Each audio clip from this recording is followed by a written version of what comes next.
জানাই সৈয়দপুর থেকে আজকের যে শাহজালাল বিমানবন্দর অগ্নিকাণ্ডের ঘটনা, সেই ঘটনায় সৈয়দপুর থেকে 6টি ফ্লাইট আসলে ঢাকায় যাবার কথা ছিল, সেগুলো আসলে যেতে পারেনি। সত্যিকার অর্থে দুপুরে যখন আসলে ঢাকায় অগ্নিকাণ্ডের ঘটনা ঘটে, সেই অগ্নিকাণ্ডের ঘটনার পর থেকে একটি ফ্লাইটও এখান থেকে চলে যেতে পারেনি। না যাওয়ার ফলে যেটি হয়েছে, এখানে 6টি ফ্লাইটের যাত্রীরা আসলে অপেক্ষা করছেন। দুপুরে যারা এসেছিলেন তারা তো অপেক্ষা করছেন, এরপরে দুপুর থেকে বিকেল, এরপরে সন্ধ্যা গড়িয়ে রাত, সবকটি ফ্লাইটের যাত্রী আসলে একত্রিত হয়েছেন। যেহেতু সৈয়দপুর বাংলাদেশের অভ্যন্তরীণ বিমানবন্দরগুলোর মধ্যে একটি ব্যস্ততম বিমানবন্দর, সে কারণে এখানকার যাত্রীর চাপ সবসময়ই বেশি থাকে। আজকেও তার ব্যতিক্রম হয়নি। এবং আজকে যেটি হয়েছে, যেহেতু সপ্তাহের ছুটির শেষ দিন, আগামীকালকে থেকে সাপ্তাহিক কর্মদিবসের শুরু, সৈয়দপুর বা উত্তরাঞ্চল থেকে বেশ কিছু মানুষ আছেন যারা আসলে চাকুরির সুবাদে ঢাকায় বসবাস করেন। তারা এসে শনিবারের লাস্ট ফ্লাইটে গিয়ে রবিবারে ঢাকায় অফিস করেন। সেই শ্রেণীর মানুষরা আসলে বেশি দুর্ভোগে পড়েছেন। এবং তাদের মধ্যে কিছু কিছু মানুষ যখন দেখছেন যে এখানকার পরিস্থিতি খুবই ভয়াবহ অবস্থা ধারণ করছে, ঢাকার আগুনের যে অগ্নিকাণ্ডের যে কুণ্ডলী সেটি ক্রমশ কালো আকার ধারণ করছে, এরপরে কিন্তু অনেকেই তাৎক্ষণিকভাবে সিদ্ধান্ত নিয়ে সড়ক পথে আসলে ঢাকায় গমন করেছেন, এমনও খবর আমরা পেয়েছি।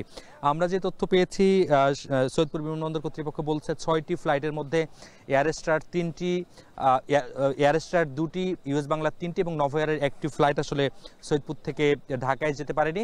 এবং এর মধ্যে ইউএস বাংলার একটি ফ্লাইট এখন রানওয়েতে অপেক্ষা করছে, যেটি এসে আবার ফিরতি পথে যাত্রী নিয়ে যাবার কথা ছিল, সেটিও রানওয়েতে অপেক্ষা করছে। এবং বাকি 5টি ফ্লাইট ঢাকা থেকে ছেড়ে আসতে পারেনি, যার ফলে সেই ফ্লাইটের যাত্রীরাও সীমাহীন দুর্ভোগে পড়েছে। এবং এখানকার যে ডিসপ্লে বোর্ড, অপেক্ষমান যাত্রীরা সবসময় এই ডিসপ্লে বোর্ডেই তাকাচ্ছেন, তারা দেখছেন যে কখন আসলে এটি স্বাভাবিক হয়। বিমানবন্দর কর্তৃপক্ষ আমাদেরকে জানিয়েছে যে রাত 9টা পর্যন্ত শাহজালাল আন্তর্জাতিক বিমানবন্দরের রানওয়ে বন্ধ ঘোষণা করা হয়েছে, এবং তারা বলছেন যে 9টার পরে যদি কোনো আপডেট থাকে সেটি তারা যাত্রীদেরকে জানাবেন। তবে এখনও পর্যন্ত কোনো ফ্লাইট বাতিল হয়েছে বলে বিমানবন্দর কর্তৃপক্ষ আমাদেরকে নিশ্চিত করতে পারেনি। তারা বলছেন যে এখনও পর্যন্ত তারা বিলম্বিতই বলছেন, এবং যদি কোনো ফ্লাইট বাতিল হয় সেটি তাৎক্ষণিক তারা বিমানবন্দর আসলে জানাবেন বলে আমাদেরকে জানিয়েছেন। জানি রাখি, সৈয়দপুর থেকে আজকের যে 6টি ফ্লাইট, সেই 6টি ফ্লাইটে বেশ কিছু প্রবাসী কর্মীর সঙ্গে আমাদের কথা হয়েছে। তারা আসলে আজকে এখান থেকে গিয়ে কানেক্টিং ফ্লাইটে প্রবাসে পাড়ি দেবার কথা ছিল, তারাও যেতে পারেননি। একজনের সঙ্গে কথা হচ্ছিল, তিনি সিঙ্গাপুর প্রবাসী, তিনি রাত 10টার কিছু পরে শাহজালাল বিমানবন্দর থেকে ঢাকায় সিঙ্গাপুরের উদ্দেশ্যে পাড়ি দেবার কথা ছিল, কিন্তু তিনি এখন সৈয়দপুর থেকে ঢাকাতে যেতে পারেননি। তিনি অপেক্ষা করছেন যে 9টার পরে যদি দ্রুত সময়ের মধ্যে এই বিমান চলাচল স্বাভাবিক হয়, তিনি লাস্ট ফ্লাইটে ঢাকা যাবেন এবং তারপরে তিনি সিঙ্গাপুরের উদ্দেশ্যে রওনা করবেন। শুধুমাত্র তিনি নন, অনেকেই রয়েছেন যাদের আসলে চিকিৎসকের সাথে দেখা করবার বা সাক্ষাৎ করবার বা রুগী দেখবার বাস্তবতা ছিল, তারাও আসলে এখন অপেক্ষা করছেন যে কখন এটি স্বাভাবিক হয় এবং তারা ঢাকার উদ্দেশ্যে রওনা দিতে পারে। সৈয়দপুর বিমানবন্দর থেকে প্রতিদিন 4টি বিমান সংস্থার প্রায় 26টি ফ্লাইট ঢাকা সৈয়দপুর ঢাকা রুটে চলাচল করে। এছাড়া একটি ফ্লাইট ঢাকা কক্সবাজার সরাসরি সৈয়দপুর থেকে কক্সবাজার রুটে চলাচল করে, সেটিও কিন্তু আজকে যেতে পারেনি, সেটিও বিলম্বিত হয়েছে। এবং যেটি জানাচ্ছিলাম যে ইউএস বাংলার 3টি, তার মধ্যে একটি ফ্লাইট রানওয়েতে অবস্থান করছে, বাকি 2টি ফ্লাইট ঢাকা থেকে আসতে পারেনি। এয়ারস্টার 2টি ফ্লাইট যেটি ঢাকা থেকে আসতে পারেনি, যার ফলে সৈয়দপুর থেকেও তারা আসলে ঢাকার উদ্দেশ্যে রওনা দিতে পারেনি। নভোএয়ারের একটি ফ্লাইট, সেটিও আসলে ঢাকা শাহজালাল আন্তর্জাতিক বিমানবন্দর থেকে সৈয়দপুরে আসেনি, যার কারণে সেটিও আসলে বিলম্বিত ফ্লাইট হিসেবেই কর্তৃপক্ষ বলছেন।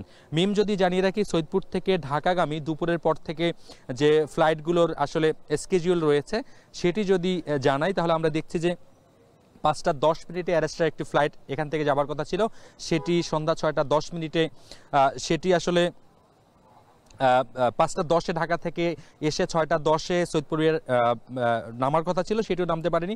এছাড়া ইউএস বাংলার একটি ফ্লাইট 7টা 15 মিনিটে ঢাকা থেকে ছেড়ে আসবার কথা ছিল, যেটি সৈয়দপুর বিমানবন্দরে অবতরণ করবার কথা রাত 8টা 15 মিনিটে, সেটি আসলে বিলম্বিত হয়েছে। এছাড়া আরও একটি ফ্লাইট যেটি আসলে নভোএয়ারের, সেটি 6টায় ঢাকা থেকে ছেড়ে 7টায় সৈয়দপুরে নাম্বার কথা ছিল। এছাড়া বিমান বাংলাদেশের একটি ফ্লাইট রাত 8টা 15 মিনিটে ঢাকা থেকে ছেড়ে, সেটি আসলে সৈয়দপুরে আসবার কথা ছিল রাত 9টা 15 মিনিটে, সেটি আসলে বিলম্বিত হয়েছে। এছাড়া আমরা দেখছি যে ইউএস বাংলার যে ফ্লাইটটি ঢাকা থেকে বিকেল 4টায় ছেড়ে বিকেল 5টায় সৈয়দপুরে আসার কথা, সেটি আবার সৈয়দপুর থেকে ফিরতি পথে ঢাকা যাবার কথা, সেই ফ্লাইটটি আসলে এখানে আসতে পারেনি, যার ফলে 6টি ফ্লাইটের যাত্রীদের যে অপেক্ষা সেটি কিন্তু এখন ক্রমেই বিলম্বিত হচ্ছে, এবং যাত্রীরা আসলে চিন্তা করছেন যে কখন এটি স্বাভাবিক হবে এবং কখন তারা ফিরে যাবে। অগ্নিকাণ্ডের ঘটনাটি তারা আসলে অনেকেই জানেন, বিমানবন্দর কর্তৃপক্ষ তাদেরকে অবগত করেছে। একই সঙ্গে তারা নিজেরাও তাদের মুঠোফোনে সার্বক্ষণিক এটির আপডেট রাখার চেষ্টা করছেন। বিমানবন্দরে যে টেলিভিশনের পর্দা রয়েছে সেখানেও তারা সবাই মূলত বলা যায় যে আসলে দৃষ্টি দিয়ে বসে আছেন। তারা শুধু অপেক্ষা করছেন যে কখন ঢাকার হযরত শাহজালাল আন্তর্জাতিক বিমানবন্দরের যে কার্গো ভিলেজে অগ্নিকাণ্ডের ঘটনা সেটি কখন নির্বাপন হয়, সেটি কখন নিয়ন্ত্রণে আসে এবং এরপরেই বিমান চলাচল স্বাভাবিক হলে তারা ঢাকায় ফিরে যাবেন।